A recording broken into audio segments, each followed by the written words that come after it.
네, 키워드 놓고 시장 분석 해보겠습니다. 유한타증권의 박진희 부장입니다. 안녕하세요. 네, 안녕하세요. 예, 이번 주는 끝까지 좀 힘드네요. 오늘 아침 분위기 어떻게 보세요? 네, 악재가 거듭되고 있습니다. 사실 악재라고 해석하면 악재고 아니면 아닐 수도 있는 건데, 시장이 최근에 한 8월, 9월까지 없던 악재들이 이제는 하나씩 만들어지면서 시장 하락 조정의 빌미가 되고 있습니다. 사실 9월 초, 8월 말까지 올라왔던 게 사실은 좀 약간 거품이었다라고도 보실 수가 있겠는데요. 일단 시장 전체적으로 좀 하락세가 됐습니다. 어제 우리나라는 소위 말하는 테슬라 시간외의 흐름 때문에 선제적으로 하락을 좀 맞았던 상황이었었는데요. 미국 시장 하락계 다시 한번 연동하고 있습니다. 파월은 크게 불편한 얘기는 하지 않았습니다만은 중동 정세의 불안감, 바이든이 날아갔는데도 해결이 안 되고 있다 보니까 시장이 좀 흔들렸고요. 유가의 흐름이라든지 기타 등등 특히 또 미 국채금리 5% 돌파하면서 시장이 좀 변동성을 더 커지게 하고 있는 모습인 것 같습니다. 장 초반 자동차를 비롯해서 대부분의 섹터들이 다 약하고요. 경기 민감주 섹터들 전부 약한 모습입니다. 건설과 기계 섹터가 장 초반에 잠깐 반짝했었습니다만은 다시 또 하락 전환되고 있는 모습 보실 수가 있겠고요. 그나마 반도체가 덜 빠진다라고 말씀드릴 수가 있겠습니다. 2차 전지 다시 한번 하락하면서 연동하는 모습 보실 수가 있겠고 대부분의 소비 섹터 다 약한 모습 보실 수가 있겠습니다. 일부 제약바이오 섹터주들 그동안 좀 하락 때문에 좀 버티는 모습입니다. 오늘 루닛이라든지 레고캠바이오, 유한양행, 오스코텍 정도 반등해주고 있고요. 지금 딥노이드도 살짝 반등으로 동참하는 모습 보실 수가 있겠습니다. 반도체 쪽에서는 지금 HPSB 살짝 빨간불 켜고 있는 모습 보이고 하나마이크론 부합권 되는 모습 보실 수가 있겠습니다. 그 다음에 오늘 보시면 방산업체 넥스원 같은 경우 살짝 플러스권인 것 같고요. 아이러니하게도 지금 유가 계속 오르고 있는 상태에서 그래서 이름에 가스나 에너지 이런 거 들어가는 회사들 다시 또 추세 만들면서 강한 모습이고요. 오늘 또 특징은 자동차는 못 가지만 자전거가 지금 잘 가는 모습, 유가가 오르니까 그런가요? 일단은 자전거 업체들도 좀 강하게 반등하고 있는 모습 보실 수가 있겠고, 셰일가스 관련주들도 강합니다. S&T 에너지라든지 SH 에너지화학 같은 이런 종목들과 그다음에 가스업체 SK가스 이런 쪽들도 계속 강하게 움직이면서 유가 상승에 반사적으로 움직이고 있고요. 그다음에 해운주도 어제까지 강해도 오늘 살짝 눌리는 모습입니다만은 BDI 강세 이런 부분들이 좀 영향을 주고 있다 말씀드릴 수가 있겠습니다. 네, 그러면 키워드 보겠습니다. 오늘 살펴볼 첫 번째 키워드는 큰 틀에서 반도체하고 2차 전지를 좀 나눠서 보자면은 반도체는 좀 전에 말씀해 주신 것처럼 몇몇 소부장은 상승불을 켜기도 합니다. 그리고 대형주들 삼성전자, SK하이닉스도 많이 밀리지는 않는 모습이고요. 반면에 2차 전지는 전체적으로 약한 흐름 띠고 있는데 첨보는 지금 7%나 하락하면서 52주 신저가 쓰고 있고 오른 것도 별로 없는 LNF도 지금 4% 정도 하락이네요. 또 신저가입니다. 이런 종목군들이 좀 많아지고 있는 상황입니다. 삼성 SDI도 신저가네요. 네, 그러면은 이 두 개의 종목군 오늘의 움직임의 온도차가 있습니다. 어떻게 바라보시나요? 네, 지금 일단 2차 전지 섹터주들은 몇 년 동안 올라오면서 특히 올해 에너지 소진을 상당히 많이 하면서 지금 약간 배터리를 충전해야 되는 시간이 좀 필요해지는 것 같습니다. 지금 최근에 전기차의 이제 폭발적인 성장세가 조금씩 둔화되기 시작하고 테슬라의 영업이익률 떨어지는 것만 보셔도 아실 것 같습니다. 전기차 업체들도 이제 전기 트럭 같은 경우 이런 것들은 또 뒤로 미뤄지는 양상들이 좀 나타나고 있습니다. 양극재 업체들이 조금 힘든 상황이고요. 그다음에 셀업체들은 그나마 좀 환차액이라든지 원재료 가격도 빠지면서 조금 생각보다는 괜찮았지만 전체적인 전기차가 안 팔리면 배터리 셀도 팔릴 수가 없습니다. 이런 부분들 다 반영이 되고 있습니다. 소재 업체들도 대부분 또 약세 보여주고 있는 모습입니다. 그래서 지금 보신다라면 2차 전지로 그동안 지수가 많이 올랐던 부분들이 지금 2차 전지로 인해서 좀 빠지고 있는 상황이라고 보실 수가 있겠습니다. 에코프로도 아까 장 초반보다는 조금 낙폭 줄였습니다만은 2차 전지 섹터 전반이 약하고 양극재 섹터들이 계속적으로 좀 하락세가 좀 더 심하다 말씀드릴 수가 있겠고 어제부터는 좀 음극재라든지 그 외 전해액 쪽들도 다 합류가 되고 있습니다. 결국은 실적 발표할 때 기다려 봐봤자 실적 발표할 때 안 좋을 것 같거든요. 그러다 보니까 시장에서 좀 빠르게 좀 발을 빼는 모습을 보실 수가 있겠는데 일단 코스닥 지수에 지대한 영향을 주고 있는 쪽들이 2차 전지하고 반도체, 제약바이오 다 그럴 수가 있겠는데요. 일단 지금 지수가 770, 아까 769였었는데 일단 770까지는 좀 붙이는 모습이고 거래소가 2376, 2380 깨졌죠. 거래소도 2350이 일단 지지선이기 때문에 약간 거리는 멀리 남지는 않은 것 같습니다. 일단은 지금 반도체쪽은 개인적으로는 일단은 고비는 넘어갔다. 상당히 좀 크게 실적이 안 좋았던 부분들 때문에 계속 하락하면서 2차 전지에 밀렸었던 상황이었었는데요.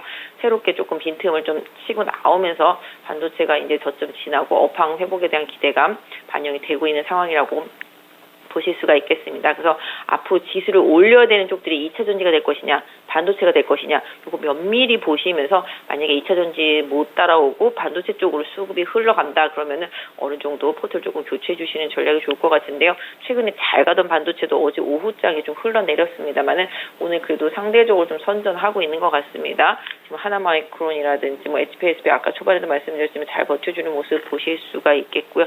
유진테크도 어제 좀 많이 빠졌는데 오늘 소폭 빠지고 있는 상태입니다. 또 오히려 시장이 바닥치고 반등할 때 반도체 쪽에서 좀 빠르고 강한 흐름이 나온다라면은 반도체 쪽의 흐름을 조금 따라가 주시는 게 나을 것 같고 2차 전지 섹터 같은 경우는 뭐 실적에 대한 우려감이 거꾸로 생겨났기 때문에 올해 3분기 실적 발표까지 종목별로는 변동성은 있겠지만 예전처럼 추세를 강하게 좀 살리기는 좀 쉽지 않다 이런 생각을 하면서 보고 있습니다. 그래서 2차 전지 섹터주들 같은 경우는 기술적 반등을 좀 노려서 비중을 향후에 좀 조절해 놓고 다시 추세 전환 여부를 확인하시는 전략을 향후에 좀 쓰시면 좋겠습니다. 네, 다음 두 번째 키워드 넘어가겠습니다. 두 번째로는 강한 쪽인데 에너지 쪽, 그러니까 유가 관련된 종목, 가스 관련된 종목, 대체 에너지 쪽으로도 강세 움직임을 보여주고 있습니다. 신재생 에너지는 아니고요. 이쪽 뭐 다른 쪽에서 뭐 휘발유를 만든다든지 재생 에너지 쪽, 셰일가스 이쪽도 강세 흐름을 보여주고 있고 여기에 자전거 관련돼서 알톤 스포츠하고 삼천리 자전거가 같이 움직이는데 정치 테마인가 뉴스가 있나 뭐 이것저것 뒤지지만은 확실한 근거를 찾을 수가 없습니다. 어떤 이유 때문인지 대응 전략까지도 알려주세요, 부장님.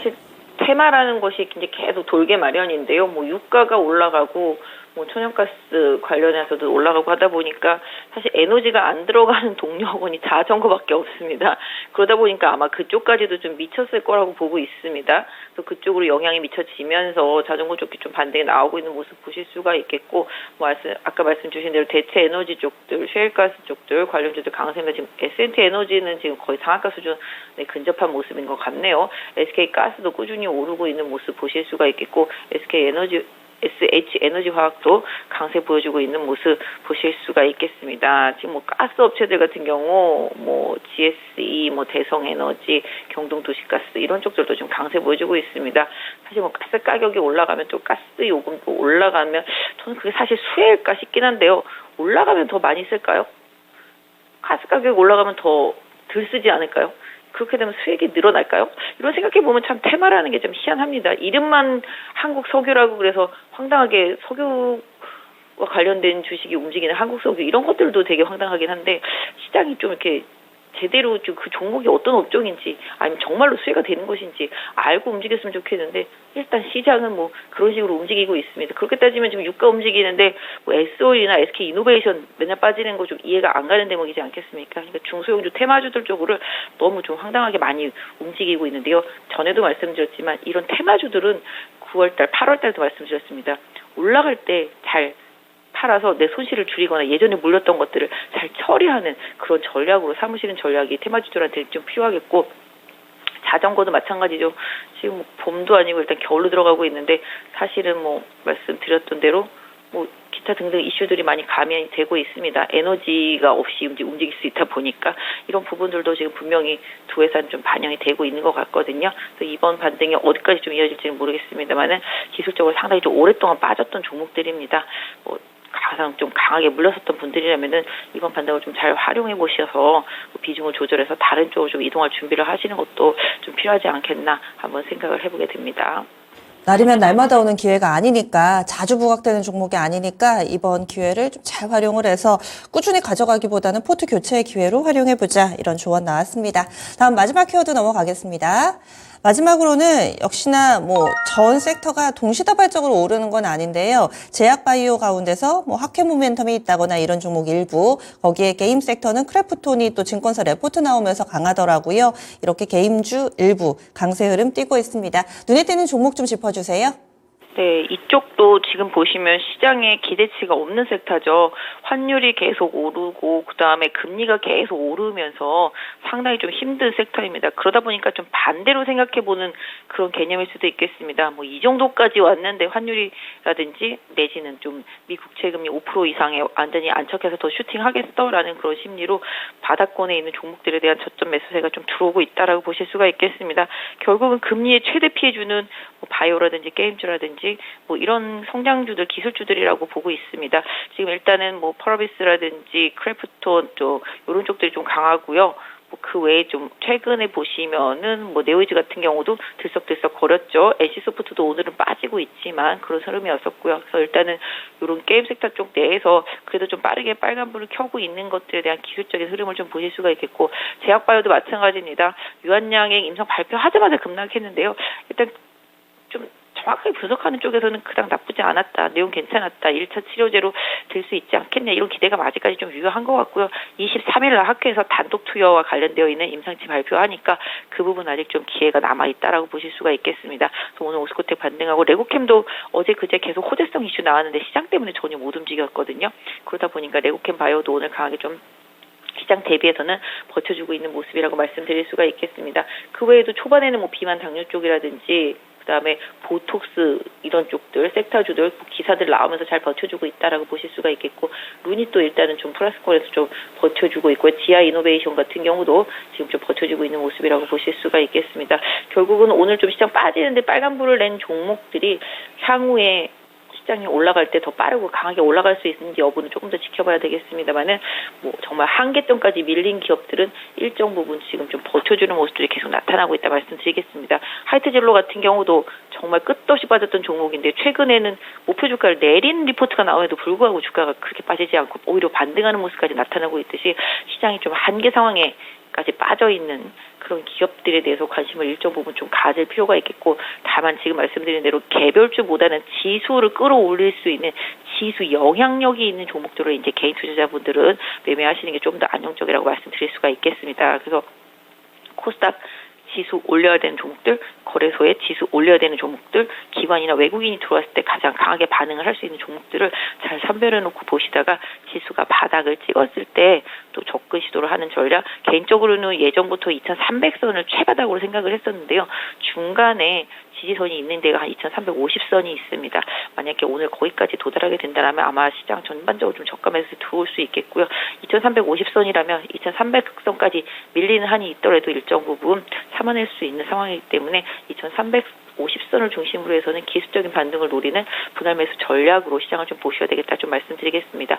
중동발 악재가 아직 좀 가시지는 않았습니다만은 크게 좀 확전되기보다는 그냥 좀 지지부진하게 탑부 상태를 좀 이어갈 가능성, 이런 부분들도 좀 고려해 보시는 게 좋겠고요. 미국 시장에서 나오는 여러 가지 지표들은 부진하지 않았습니다만은 테슬라라든지 뭐 이런 기업들의 실적 발표에서 영향을 많이 받았기 때문에 향후 국내 기업들도 보유 종목들 실적 발표 일정 잘 챙겨서 대응하셨으면 좋겠습니다. 네. 거의 뭐 바닥에 가까워 왔다 이렇게 보시네요. 최바닥 2300 그리고 오늘 장 2350선 지지 부분까지 또 지수에 대한 내용까지 함께 다뤄주셨는데요. 그럼 다음 주에 뵙겠습니다. 고맙습니다. 네, 감사합니다. 네. 유한타증권의 박진희 부장이었습니다.